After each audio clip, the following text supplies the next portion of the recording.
Yeah, it has been a real gift to work with Cynthia Carpenter. Um, or maybe I should just say my client. It has been a real gift to work with my client. She's given me so much freedom to be able to serve her. And I think anytime you work with someone and you choose them and you select someone that you're going to have that is going to be providing a service for you, you have to trust them. Mm-hmm.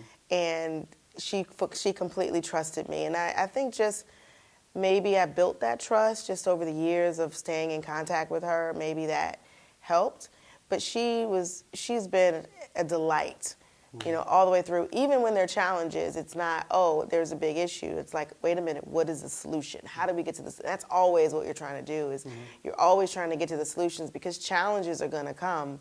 It's just you have to be solution oriented. You have to be a problem solver. And so I think both of us have stayed in that here's Cynthia. Mindset. Hey, Cynthia. Oh, let me turn it around. Hi. Hold on. Hey, Elena. How are you, my dear? Kim, nice to meet you. You too. So remember the problem with the fencing with 826? To pay. And now she has to pay to have her fence taken down and then install a fence behind there.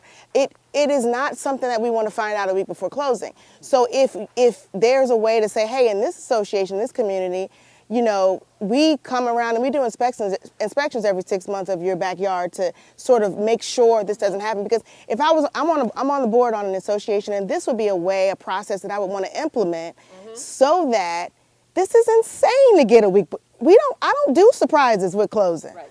But just so I you work know, hard for that. Right, But I can't control another entity's process. And this is where my frustration comes in at, is that my client was not in violation until they put up a fence and then they decided to do something. And now we're going to fix it, but it's going to be a long weekend to do it. Right. I collected some footage just now.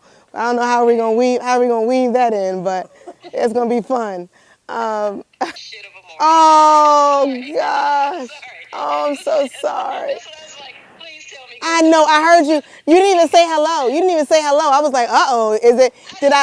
Am I connected? All I heard was silence and then words. This whole time, and it's just been a gift. So I do think she feels served. I think she feels grateful that, you know, she's been able to have someone that she trusts while she's been able to, you know, carry on her regular everyday life and responsibilities, to have someone here that is carrying out this process and constantly communicating with her and sharing the results with her as they develop. And so I often hear her say thank you, and it's just the best, because you know you're doing something that's helping somebody else. Mm-hmm. So I'm really, really excited about that. What are your favorite highlights of this whole process for you? Gosh, I guess, why am I getting emotional? I really, really value people. I really value relationship. And so I remember 12 years ago walking through this property, and it might even been longer than that, but I was, you know, because we weren't married then, to help, to see the before and after, to see what it looked like when I came back in here 12 years later and thought, okay, you know, we've got to do an overhaul. And just seeing what it looks like now, you know, this is a home that's built in the 80s. And, you know, I did my best to preserve some of the 80s, because I think it's important to embrace whatever that architecture is, whatever that style is, but then also add in some of the more modern features. And so combining that together and then seeing it all just develop and seeing the results over time, I think has been a huge highlight. And then just being able to sit in here, there's just a sense of peace in here when you're here. It feels like home. And also another highlight is hearing the people who came through the open house say, I just feel at home. And then they were the ones who ultimately wrote us an offer. So my client, Cynthia Carpenter, I met her, I think it's been about 12 or 13 years ago, maybe a little bit more. And at the time, she was living in this property. And she was thinking about selling it before she moved to another state. And so I came in and I, assessed the property for her. And at the time, she decided that it was better for her to rent it than for her to sell it. So she's been renting it for the last 10, 11, 12 years. I think she's enjoyed being a landlord. She is a very gracious person, and she's been able to provide housing for people who needed to rent. And so I think she's enjoyed that. And now she's ready to sell. I think she decided to sell just because it was time for her. It's been quite a while. She's done this for quite a while, and I think after this last tenant was here and she kind of had some challenges, she wanted to go ahead and sell. And also the market has been fantastic. It's just the perfect time for her. She's been able to build some equity in the property, while while renting it out and someone's paying the mortgage for her. So it just seemed like all of the, with the opportunity of the market and then with just her stage of life, what she wants for life, out of life right now, was a good time for her to sell. You're communicating with another human being who's living in your property, and sometimes they have challenges and sometimes their challenges become your challenges. And so I think, there was a little bit of that, but like I said, she's a very gracious person, and so she was walking her tenant through some of those things, and so, now she is just ready to sell. Sure. Yes, well, I have been reaching out to her every year, most of the time at the beginning of the year, because I knew her lease ended at the end of the year. Her lease was always up for renewal at December, January. So I would always reach out to her, and then most of the time it was on Facebook to ask her, what the status of everything was, how she was doing, if she needed me, if she was ready, and kind of give her an update on what was going on in the market. So we would always touch base every year. So when it was time for her to sell, she did call me. She called you, okay. And so when you came by and took a look at the house, what drastically different. What'd you see? When I came by to take a look at the house had obviously been lived in for about 8 or 9 years by the same tenant, and it needed some work. There were some things. If any of us live in a house for 8 or 9 years, you're going to need to freshen things up, make things bright again. And so yes, it was time to begin the renovation process. Yeah, it was, it was lived in. It was very lived in. So they're going to see video, They're going to see video. And so I want to paint the picture. I also want to be careful about my client.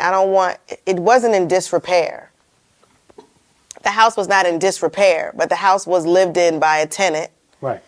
And it needed, everything cosmetically in order to be able to make this work for her, in order to be able to get the numbers she wanted, that I knew she could get, because it's a beautiful property.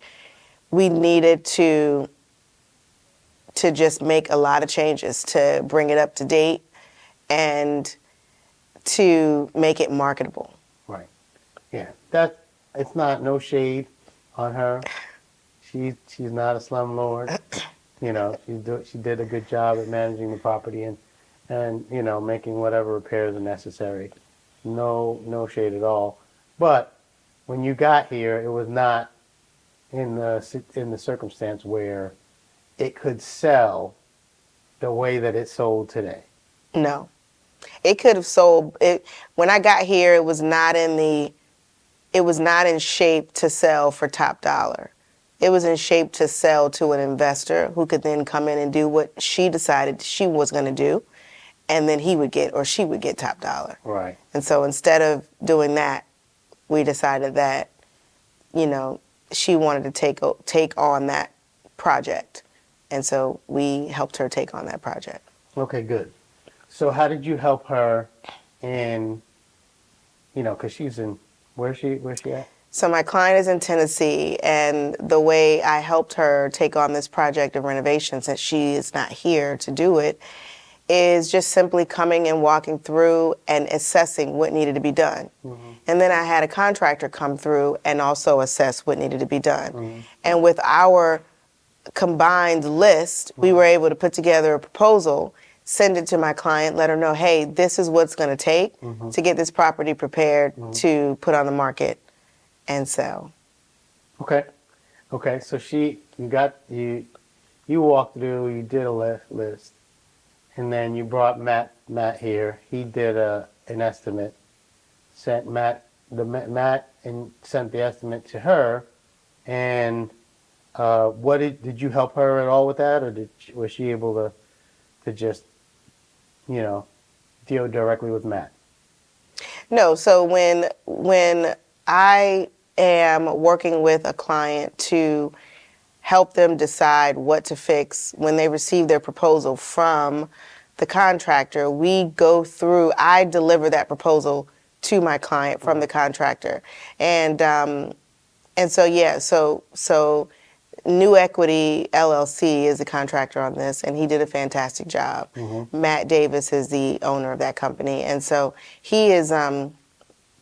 We work together, him and I, to get the list together, and then I send that to my client, and we go over what everything is, what everything means. If it's something that my client wants to do, if it's something that they want to skip, and we kind of walk through the property and that list to make sure that it's exactly what she wants to happen.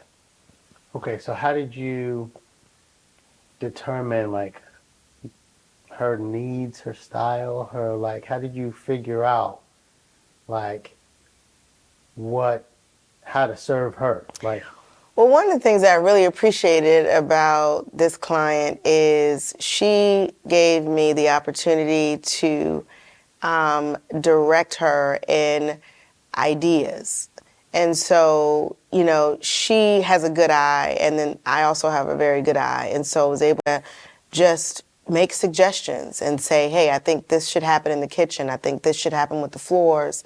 What do you think about these light fixtures? What do you think about these countertops? What do you think about this paint color? And so I was just able to talk her through and put together a little bit of a mood board, if you would, of colors and floors and surfaces and textures, so she could begin to see how it would all come together for her.